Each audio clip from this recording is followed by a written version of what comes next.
whatsoever. Do you have a message to the Filipino people closely following what's happening to actually regard him as our living hero? And we are very much anticipate and look forward to the trial as well, which is set on the 30th of November. This is the greatest honor and privilege of my professional life. I'd like to thank those of you, and there are many, who have found my personal details and taken the trouble to wish me the best and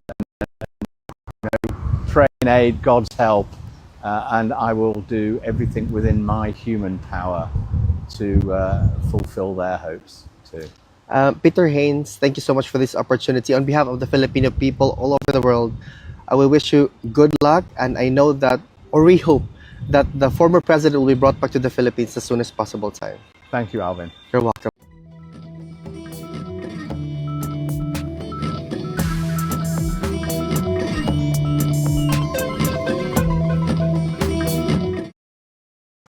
Attorney Peter Haynes, good afternoon. How are you today, sir? I'm fine, but I'm not an attorney. You can call me Peter, or Councel if you like. Peter, it is an honor. Thank you for the time you have given me. How is our former president, Rodrigo Duterte? He seemed in very good spirits today, very talkative and informative, and we discussed a wide range of topics of personal interest to him. Yes, he seemed on quite good form. Is this your first time seeing him, sir? No, this is about my 5th or 6th time. Ah, perfect. Sir, in as far as the court's order for his medical examination, I mean, the court has an ongoing duty to satisfy itself that he's fit to stand trial. The issue having already been raised during the pre-trial phase. And from now on, I think it will be kept under constant review every 4 months or so. And the next review will take place sometime towards the end of the summer. I don't know when the examinations will be precisely. Next month sometime.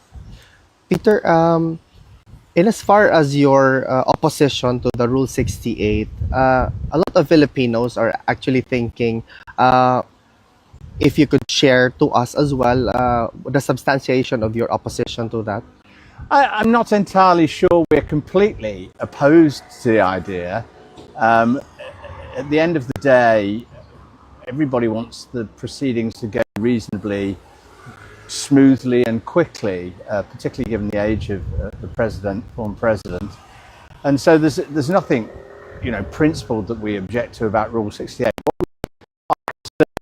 About is that these applications that will come in the immediate period before the trial will become overwhelming in their number, because it's not just a question of the interviews that people have given, it's the large number of exhibits they might refer to or produce, videos, transcripts, diaries, and the like. So I think we're just being wary of being overwhelmed by applications that make it difficult for us to prepare for trial.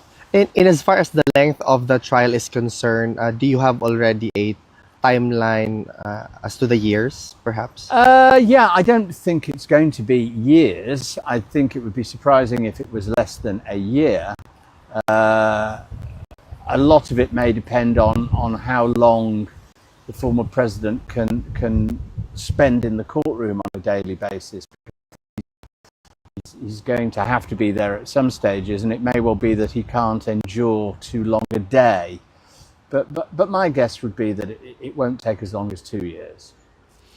Sir, in as far as your preparation for the trial is concerned, how confident is the defense team of the former president? Well, I'm not going to express it in terms of confidence. I mean, you'll be aware of the fact that I was assigned less than a month ago, but the core of the original team is there. They're invaluable to me. I'm going to add to that team some very experienced lawyers. I've already added Kate Gibson, who's pretty much world famous, and I will add further people, and we will have as strong a team as has ever been assembled at the ICC, and we will approach this with real endeavour and energy. Do you have any difficulties or some sort in as far as your integration to the team is concerned, sir? None whatsoever. Do you have a message to the Filipino people closely following what's happening to actually we regard him as our living hero?